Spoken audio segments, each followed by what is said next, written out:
Hari ini Romo akan bicara tentang tema pengkhianatan. Mengapa pengkhianatan? Karena berkisah tentang Yudas Iskariot yang mulai bersekongkol untuk menjual Yesus kepada pemuka agama Yahudi untuk kemudian nanti disesah, disalibkan. Yudas Iskariot yang mulai negosiasi diam-diam di balik punggung Tuhan Yesus, berusaha menikam dia dengan cara bernegosiasi dengan pemuka agama Yahudi. Engkau tahu ya, akhirnya dia menjual Yesus. Dia akan menyerahkan Yesus yang sedang berdoa di Taman Getsemani itu dengan ciuman. Bayangkan, pengkhianatan Yudas ini luar biasa loh teman-teman. Dia salah satu dari 12 lingkaran Yesus yang paling dekat. 12 orang itu, 12 rasul. Dan dengan mudah dia menjual Yesus begitu saja. Anda bayangkan, dia mengkhianatinya untuk keping-keping perak yang akhirnya toh tidak dipakai kan. Bayangkan, Yudas menyerahkan Yesus dengan kecupan. Sejenak waktu Romo terdiam karena saya membayangkan dengan pedih hati apa yang dirasakan oleh Tuhan Yesus. Yudas yang begitu dia sayangi, Yudas yang begitu dia percaya. Bahkan menurut tradisi ya, menurut Injil juga, Yudas ini memegang kas dari 12 rasul. Jadi kasnya dipegang oleh Yudas. Makanya ketika ada wanita yang di Betania mau membasuh kaki Yesus dengan minyak narwastu yang begitu mahal, si Yudas ngomel, aduh lebih baik itu minyaknya untuk dijual lalu uangnya dibagi-bagi ke orang miskin. Yudas protes, bukan karena dia memikirkan orang miskin, tapi karena dia itu suka nyolong. Jadi Yudas ini, dia dimakan oleh ambisinya sendiri, dia dimakan oleh keinginan-keinginan butanya, dia dimakan oleh mungkin hedonismenya.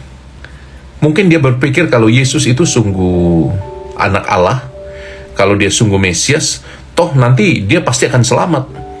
Bisa segampang itu kan pikiran orang-orang yang berkhianat. Coba kamu lihat dalam hidupmu, orang-orang yang gampang berkhianat itu hidup dengan asumsinya sendiri, bukan? Nggak apa-apa deh, toh aku mengkhianatinya cuma sekali aja aku selingkuh. Tapi kan mereka nggak ngerti luka yang datang itu begitu mendalam, begitu merusak. Mereka nggak lihat efeknya untuk anak-anak kalau perselingkuhan itu terjadi. Mereka pikir dengan asumsinya sendiri, nggak apa-apa deh, nanti juga baik-baik aja. Untuk orang-orang yang suka berkhianat, mari lihat dimensinya. Dimensinya mirip dengan apa yang dialami oleh Rasul Yudas Iskariot ini. Ciri orang yang suka berkhianat adalah mereka memilih yakin pada asumsi-asumsi sendiri yang belum tentu benar. Mengapa? Karena ego menguasai hatinya. Karena yang namanya kecenderungan untuk memuaskan diri itu lebih kuat daripada memikirkan orang yang dia kasih, yang dia cintai. Dan teman-teman, ini yang menyebabkan Yudas jatuh. Asumsi dia mungkin, dia kan Mesias, mestinya kalau saya jual berapapun uangnya mungkin saya bisa bantu orang, toh dia nggak akan celaka, dia kan Mesias gitu. Asumsi-asumsi serupa yang sering kali kita buat tanpa sadar membuat kita menjadi pengkhianat juga. Pernah nggak teman-teman jatuh dalam dosa pengkhianatan? Saya nggak tahu. Mungkin kalau tadi konteksnya pernikahan, keluarga, pasti ada yang senang dengan orang lain, ya toh. Beberapa malam yang lalu Romo mendapat pertanyaan itu menarik itu. Bagaimana Romo kalau saya mencintai suami orang tapi diam-diam? Ya, saya jawabnya nggak boleh, putus saja, singkirkan rasa cintamu itu, karena dia sudah ada yang punya, dia sudah ada yang memiliki toh. Jadi kadang-kadang pun sebagai imam saya jatuh hati juga dengan orang lain, dengan wanita lain ya, tapi kan saya matikan perasaan itu. Kita bisa mengendalikan karena apa? Kalau kita tidak bisa mengendalikan dorongan-dorongan hati kita, seperti Yudas, kita nanti akan membuat asumsi-asumsi sendiri yang belum tentu benar. Jadi kalau kamu sudah tahu bahwa ada potensi pengkhianatan di situ, jangan bela asumsi yang membuatmu senang atau gemar dan membuatmu jatuh di dalam pengkhianatan. Maka teman-teman, sekali lagi please, jangan mudah berasumsi sendiri. Jangan mudah seperti Yudas. Asumsi dia kan tadi ketika ada wanita yang mau membasuh kaki Yesus dengan minyak narwastu yang begitu mahal, dia bilang apa asumsinya? Itu lebih baik uangnya nggak usah buat kaki Yesus, itu lebih baik uangnya, minyaknya dijual, uangnya buat orang miskin. Tapi sekali lagi itu asumsi, men.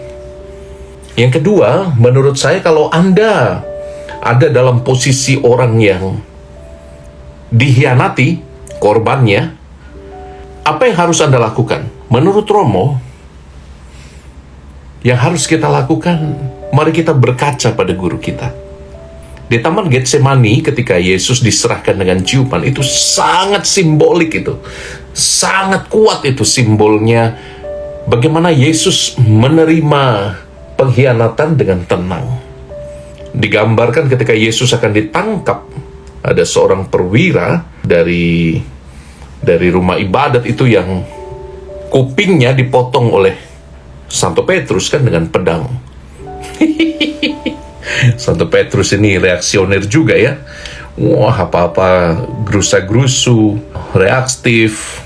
Mungkin kalau engkau ada di pihak yang dikhianati, saya menyarankan kita untuk tidak jadi seperti Santo Petrus. Apa yang dikatakan Tuhan Yesus pada Santo Petrus setelah memotong kuping orang yang hendak menangkap Yesus itu? Orang yang menggunakan pedang akan mati oleh pedang, kata Tuhan. Dan betul, kalau engkau melukai orang, balas melukai orang yang mengkhianatimu, engkau sendiri yang akan terluka, teman-teman. Jadi kalau posisimu adalah korban dari pengkhianatan, Romo menyarankan engkau untuk dengan tenang menerimanya seperti Yesus. Dengan tenang menerima kecupan itu. Wah, kecupan yang membuat kita dihakimi oleh banyak orang, kecupan yang membuat kita disalibkan, kecupan yang membuat kita harus mati menderita. Hancur hatimu, pasti. Kecewa jiwamu, pasti. Apalagi kalau pengkhianatan itu datang dari orang-orang yang sangat kau cintai. Oh, pastilah itu membuat kita tidak bisa berpikir dengan lurus. Tapi apa yang Tuhan buat? Dia dengan segala kerahimannya mengambil kembali potongan telinga hamba Imam Agung itu lalu menempelkannya kembali. Seolah-olah Yesus mau mengatakan, tidak apa-apa aku dikhianati, tapi aku tidak akan melukaimu. Tidak apa-apa aku diserahkan untuk dibunuh, diserahkan oleh orang yang mencintai dan yang kupercaya. Tidak apa-apa, aku terima, tapi aku tidak akan melukai. Bahkan kalau bisa aku menyembuhkan. Pengalaman pengkhianatan itu pasti mengecewakanku, tapi aku berkomitmen untuk tidak membalas. Aku berkomitmen untuk menyambung kembali telinga yang tadi putus, menyembuhkan yang luka. Dan inilah indahnya hidup Yesus.